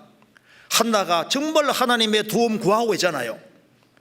그러니까 하나님께서 딱 주목해 보시니까 그 한나에게 사무엘은 아들을 주시고 축복해 주시잖아요. 하나님은 다 보고 계십니다. 잠잠하고 하나님께 딱 신뢰하고 하나님의 도움을 구하는 사람은 주님이 딱 정확히 보십니다. 주님이 딱 주목하는 사람은 주님께서 힘을 주시고 능력 나타내십니다. 그래서 이사야 4장에도 오직 여호와를 앙망하는 자는 새 힘을 얻으리니 독수리의 날개치며 올라감 같을 것이요, 다른 박질하여도 곤배지 아니겠고 걸어가도 피곤치 아니로다. 오직 여호와를 앙망하는 자는, 신뢰하고 하나님을 앙망하는 자는 새 힘을 얻을 것이다. 주님이 딱 주목하시기 때문에 능력을 행하시는 거예요. 독수리의 날개치며 올라감 같을 것이다. 람펠 독수리 같은 경우는 10,000m 이상 올라갑니다. 독수리의 날개치며 올라감 같을 것이다. 주님이 새로운 힘을 주시는 겁니다. 그리고 여기에 그 앞에 8절입니다. 그 앞에 9절에 보면은 대저 이는 패역한 백성이요 거짓말하는 자식이요 여호와의 법을 듣기 싫어하는 자식이라. 그래서 여기에 하나님의 도움 받는 길은 여호와의 법을 듣기를 좋아하고 여호와의 법을 딱 붙잡아야 되는 겁니다. 그래서 하나님의 말씀을 붙잡고 물고 늘어지는 사람은 무조건 이기는 사람이 되는 거예요. 진화론 학자들이 500명이 모여서도 창세기 1장을 꽉 붙잡고 있는 사람은 이깁니다. 그렇죠? 신학 박사들이 100명이 달라들어도 거듭나야 천국 간다, 거듭 안 나면 천국 못 간다 하면 누가 이깁니까? 거듭나도 천국 간다고 말하는 학자들이, 신학자들이 아무리 많아도 거듭나야 천국 간다는 주님 말씀 이기잖아요. 주님 말씀 붙잡는 사람이 이기는 사람이 되는 겁니다. 그리고 어떻게 해야 되느냐? 하나님께 기대면 하나님이 힘을 분명히 주시는데 역사를 경험하려면 좀 기다려야 됩니다. 그래서 18절에 그러나 여호와께서 기다리시나니 이는 너희에게 은혜를 베풀려 하시며 일어나시리니 이는 너희를 긍휼히 여기려 하심이라. 대저 여호와는 공의의 하나님이심이라. 무릇 그를 기다리는 자는 복이도다. 하나님께서는 다 기다리고 있는데 축복 주려고 기다리고 있습니다. 우리는 축복을 받으려고 기다리는 겁니다. 그런데 현대인들이 못하는 게 뭐냐면 기다리는 걸 못해요. 보니 부스라는 여자분은 아주 오래전 얘기입니다. 이제 각질을 이제 발 뒤에 뒤꿈치 각질을 이렇게 뺏겼는데 잘 안 뺏기시는 거예요. 화가 나서 막 이제 좀 심하게 확 뺏겨다가 이제 피부가 약간 이렇게 상한 겁니다. 열받았습니다. 그래가지고 보드카 있지 않습니까? 술 탁 마시고 난 이후에 곤충 가지고 각질이 잘 안 뺏겨지니까 열받아가지고 그냥 술 짠딱 마시고 난 다음에 그 다음에 곤충으로 뒤에 있지 않습니까? 각질을 넣는 그 발꿈치 뒤를 빵 쐈어요. 뒤가 확 날아갔지요. 어떻게 됐을까요? 정신병원으로 갔어요. 실제입니다. 그러니까 좀 각질 좀 있어도 되잖아요. 막 못 참아서 한바탕 꽝 합니다. 우리 신앙생활 속에서도 하나님은 도와주려고 딱 기다리는데 기다리면 되는데 이게 못 기다리는 거예요. 한 크리스찬 할머니가 항상 행복하게 살았습니다. 사람들이 물었습니다. 당신이 그렇게 행복한 이유가 도대체 뭡니까? 내 비결은 바로 무슨 일이 있어도 3일만 기다리자. 일이 터지면 일단은 누가 날 열받게 해도 일단 3일만 기다리자. 3일만 지나가면은 보통 문제가 다 해결되더라고 말입니다. 아무리 힘든 일이 있어도 보통은 한 3일 정도 지나가면 보통 3일만 잡으면 보통 것은 해결되잖아요. 독일 속담에 시간은 최고의 의사이자 가장 현명한 판사이다. 많은 문제는 시간이 지나면 저절로 해결되므로 인내심을 갖고 기다리라. 이 속담도 있는데 사실 기다림으로 많은 문제가 실제로 해결이 되는 겁니다. 하나님은 일을 행하시는데 하나님은 빨리 행하는데 사람 볼 때는 늦게 행하는 걸로 느껴지는 거예요. 그런데 참고 기다리는 사람은 틀림없이 하나님이 그 사람을 축복해 주십니다. 왜? 하나님은 축복 주시려고 기다리기 때문에 그런 거예요. 축복받기 원하는 사람은 기다리면 됩니다. 이런 얘기가 있습니다. 한 중국의 한 아이가 한 10살 정도 먹은 아이인데 고아예요. 그래서 이제 이 집 저 집 다니면서 이제 동냥하고 살아갑니다. 근데 한 어른이 창 물고 딱 가다가 그 아이 앞에 딱 섰습니다. 너 뭐 하는 사람이냐? 저는 고아입니다. 아버지도 없다는 거예요. 그래서 빌어먹고 사는 겁니다. 그래서 넌 내 아들 될래? 정말요? 좋지요. 저는. 그래서 그러면 요게 좀 기다리고 있어라. 내가 급한 볼일이 있어서 일 처리하고 올 테니까 기다리고 있으라고. 걔가 기다리는 거예요.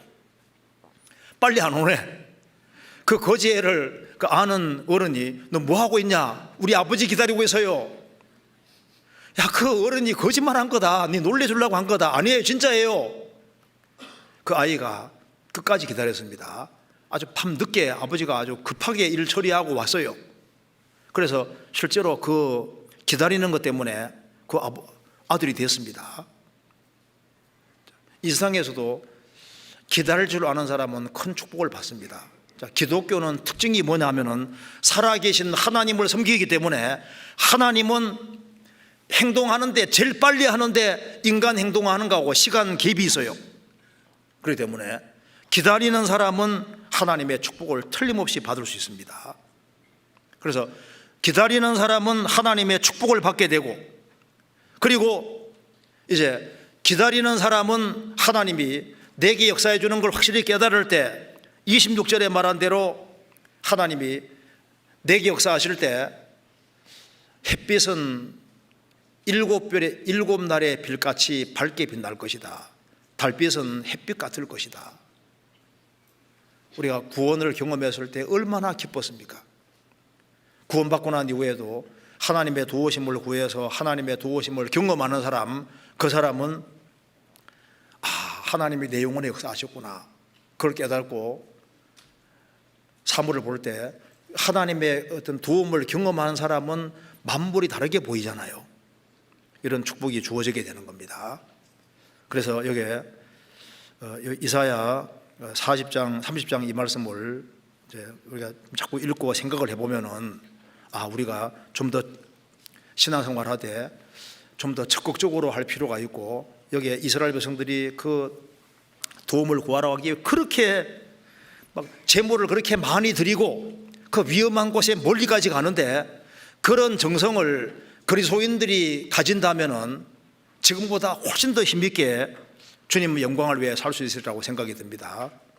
여기까지 말씀드리겠습니다. 같이 기도하시겠습니다. 저희를 사랑하시는 하나님 아버지, 감사합니다.